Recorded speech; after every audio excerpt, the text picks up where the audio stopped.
Hello friends, this is Veenu. Welcome to my channel Pandit with Veenu. और आप लोग का स्वागत है इस वीडियो में। इस वीडियो में मैं अपने पूरे वीक की जो पिछला हफ्ता हमारा गया है, अप्रैल का फर्स्ट वीक, उसके ट्रेड्स के बारे में बताऊंगा। मंडे से लेके फ्राइडे तक कौन कौन सी ट्रेड्स बनी, क्यों बनी, कैसे बनी, जो भी होगा सारी डिटेल्स में बताएंगे। ये गोल्ड का चार्ट है और पेपर स्टोन का यूज़ करता हूँ। आप जो मर्जी हो आप वो यूज़ कर सकते हैं, पर इसमें काफ़ी ठीक कैंडल्स बनती हैं तो मैं इसलिए इसको यूज़ करता हूँ। मॉर्निंग में 6 बजे के बाद से ही ट्रेड शुरू हो जाती है। उससे पहले तो काफ़ी नॉइस रहता है। 6 बजे के बाद अच्छी खासी ट्रेड्स मिलती हैं। तो मेरी जो ये पहली ट्रेड है, आप देख सकते हो यहाँ पर एक ऑर्डर ब्लॉक बनता है, बट ये ऑर्डर ब्लॉक को पूरा तोड़ देता है। अगर यहाँ पर ये वाली कैंडल अगर ऑर्डर ब्लॉक तक जाती तो हम यहाँ से सेल ट्रेड बनाते। इसलिए मैंने इसको मार्क किया था यहाँ पे ट्रेड लेने के लिए, लेकिन मुझे कोई कंफर्मेशन नहीं मिला तो यहाँ पर ये ट्रेड नहीं किया था। तो this is not a valid trade. तो जैसे ही ऊपर टूट जाता है तो हमारा ऑर्डर ब्लॉक अपडेट हो जाता है और ये नया ऑर्डर ब्लॉक बन जाता है। उससे पहले एक ऑर्डर ब्लॉक पीछे था, उस ऑर्डर ब्लॉक को भी इसने टच किए बिना ही नीचे गिर गया, तो यहाँ पर भी हमारी ट्रेड एक्टिव नहीं हुई। फर्स्ट ट्रेड हमारी ये हुई थी करीब 8:45 पे जाके, और यहाँ पर ग्रीन कैंडल ने कंफर्मेशन दिया ऑर्डर ब्लॉक में। सबके अपने अपने तरीके होते हैं ट्रेड्स करने के। कोई चोच होने के बाद ट्रेड करता है, कोई घुसते ही ट्रेड कर लेता है, कोई कैंडल को देख के ट्रेड करता है। यहाँ पर मुझे एक दो कंफर्मेशन थी तो पूरे चांसेस थे इस ट्रेड के, इसलिए कंफर्म ट्रेड था। और काफ़ी अच्छा खासा इसने दिया हमें, करीब करीब 32 400 पिप्स का टारगेट, और मैंने पूरा का पूरा कैप्चर किया था। उसके तुरंत बाद ही जो है ऊपर वाला ऑर्डर ब्लॉक जो पीछे पेंडिंग रह गया था, मैंने वहीं तक का टारगेट लिया था, कंफर्म हुआ। कंफर्मेशन मिली, यहाँ से फिर से ट्रेड 1:3 कंफर्म हुआ और काफ़ी अच्छा मूव दिया इसने तुरंत ही। ये भी ट्रेड मैंने लिया था। तो मंडे को हमारी दो ट्रेड यहाँ पर हो गई थी। तीसरी ट्रेड ये ऑर्डर ब्लॉक पे नहीं थी, लेकिन इसमें कुछ और काफ़ी गहरी चीज़ें थी जिसके बारे में मैं बाद में बताऊंगा। और ये भी काफ़ी देर में जाके अगले दिन सुबह जब मैंने चेक किया तो ये ट्रेड भी कंप्लीट हो चुकी थी। इस ट्रेड में मैंने यहाँ कहीं अपना बुक कर लिया था, क्योंकि रात यहाँ पर अपना न्यूयॉर्क सेशन शुरू होने वाला है। उसके बाद में फिर आप देख ही सकते हैं न्यूयॉर्क सेशन में कैसे हुआ है, तो इतना होल्डिंग नहीं होता। तो मैं यहाँ कहीं बुक कर दिया था, एक छोटा छोड़ दिया था 0.01, या तो वैसल जाता या फिर टारगेट। जब सुबह उठा तो टारगेट मेरा हिट हो चुका था। तो ये भी काफ़ी अच्छी ट्रेड थी और इसने करीब हमें दिया 96 टू 49। तो आप देख सकते हैं करीब करीब 500 पिप्स इसने हमें दिया। काफ़ी अच्छा ट्रेड था, कंफर्म ट्रेड था। इसका रीज़न टारगेट का ये इसलिए था क्योंकि इसके बीच में कुछ भी ऐसा नहीं था जहाँ पर ये स्टॉप हो सके, तो ऑर्डर ब्लॉक तक इसको जाना ही था, तो इसलिए यहाँ तक टारगेट रखा था। वही कहते हैं कि पेशेंस से ही ट्रेड होता है। पेशेंस रखता तो मैं पूरा होल्ड करता पूरे क्वांटिटी से, तो काफ़ी अच्छा मेरा अकाउंट पास ही हो गया होता। उसके बाद ये ट्यूसडे हमारा शुरू हुआ। मॉर्निंग में ही ये मेरी पहली ट्रेड बनी थी।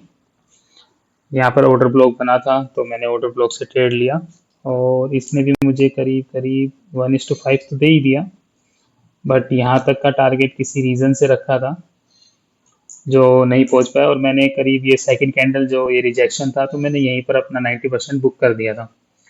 और अच्छा किया कि 90% मैंने बुक किया। 6:30 पे खतरनाक मैनिपुलेशन हुआ और उसमें मेरा एसएल कट गया, बचा कुचा, प्रॉफिट में रहा। सेकंड ट्रेड, ये ट्रेड के रीज़न थोड़े से अलग हैं, फिर कभी बताएंगे इसके बारे में। तो इसने भी हमारा पूरा टारगेट दिया। और इसमें हमें करीब 1:2.63 का टारगेट था। पिप्स देखेंगे तो 33 to 73, 400 पिप्स इसमें भी रहा। तो काफ़ी अच्छा ठीक ठाक प्रॉफिट था ट्यूसडे को भी।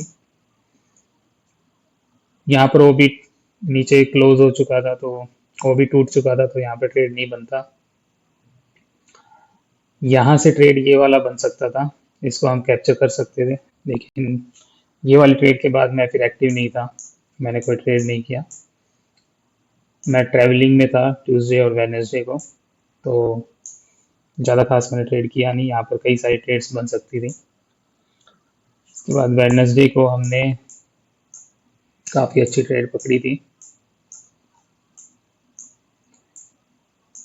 ये भी आपके पीछे से एक ओबी था जिसको इसने यूज़ किया और पूरा गिरा, लेकिन इस वक्त तक मैं एक्टिव नहीं था, तो ये ट्रेड हमने नहीं लिया। बट ये वाला ओबी जो था, यहाँ पर ओबी बना था तो इस ओबी से 6:30 की कैंडल ने क्लोजिंग दिया, तो मैंने तुरंत यहाँ पे ट्रेड लिया था, और इसी कैंडल में मेरे को 100 पिप समथिंग मिल गए थे, और उसमें मैं ट्रैवलिंग में था तो ज़्यादा होल्डिंग मैं नहीं चाह रहा था, तो मैंने यहाँ पर ही बुक कर दिया था 90%, और अगली की कैंडल ने जो है मेरा एसएल खा लिया। तो ये भी खास वैली ट्रेड नहीं था, पर फिर भी हम प्रॉफिट में रहे। रिस्क मैनेजमेंट सबसे ज़रूरी है ट्रेडिंग में। हर एक स्ट्रेटेजी काम करती है, आप कोई भी स्ट्रेटेजी यूज़ करो, ट्रेंड लाइन करो, सपोर्ट करो, रेजिस्टेंस करो, कोई भी करो, हर एक स्ट्रेटेजी में प्रॉफिट है।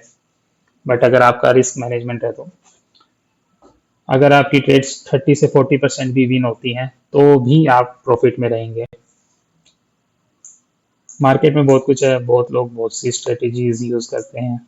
एक मैं 2-4 स्ट्रेटेजीज यूज़ करता हूँ, ज़्यादा मैं भी यूज़ नहीं करता हूँ। यहाँ पर देखो, यहाँ पर भी एक ओबी बना था, काफ़ी अच्छा स्ट्रॉन्ग ओबी था, इसको करना चाहिए था लेकिन इसने भी नहीं किया, और ये कैंडल्स काफ़ी वीक थी, तो मैंने जो है ये कैंडल के बाद मैंने इस कैंडल के ऊपर का ही टारगेट बनाया था, और वहां तक जाने के बाद मैंने इसको क्लोज कर दिया था, और अच्छा किया, जैसे ही क्लोज किया वैसे ही गिर गया।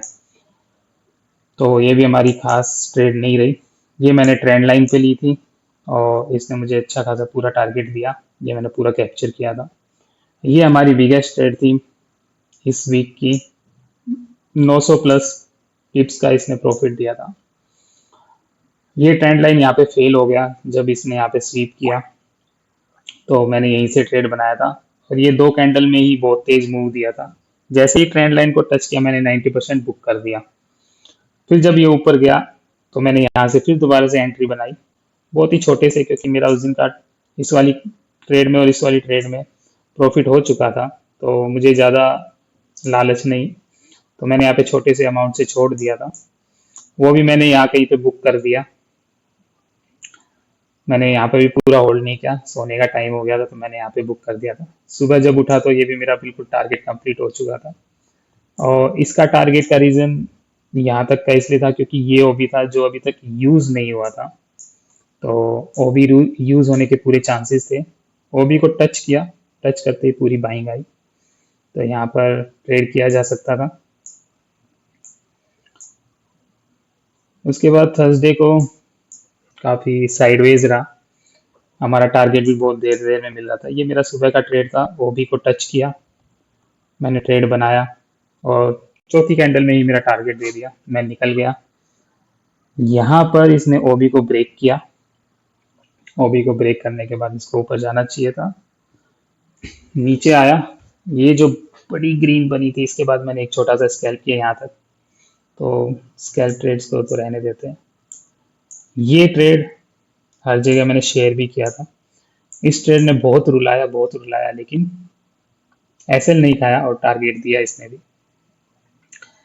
जैसे ही इस कंसोलिडेशन से मार्केट निकला, मैं बिजी था, मैं नहीं कर पाया, नहीं तो ये पूरा टारगेट हम ले सकते थे।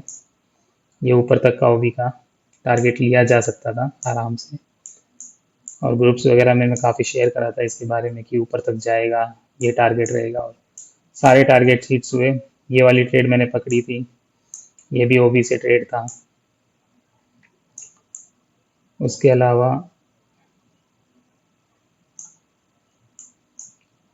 ये वाली ट्रेड हमारी अच्छी नहीं रही। मेरा एसएल खा लिया था, उसके बाद मैंने नहीं किया। 2 बार एसएल खाया और उसके बाद इसने पूरा टारगेट दिया। ये भी सेम वही रीज़न कि बीच में ये छोटा ओबी था, ये स्ट्रॉन्ग ओबी था, तो यहाँ तक जाना ही था। इसने पूरा ओबी को टच किया, दोबारा से बाइंग आ गई। इस वाले ओबी को भी इसने यूज़ किया, बाइंग दी। यहाँ से भी बाइंग पकड़ी जा सकती थी, यहाँ से भी बाइंग पकड़ी जा सकती थी, लेकिन सेलिंग प्रेशर था बड़े टाइम फ्रेम पे, इसलिए सेलिंग की ट्रेड ज़्यादा कंफर्मेशन थी मेरे हिसाब से। बट हमारा एसएल खा के गया था, तो ये ट्रेड।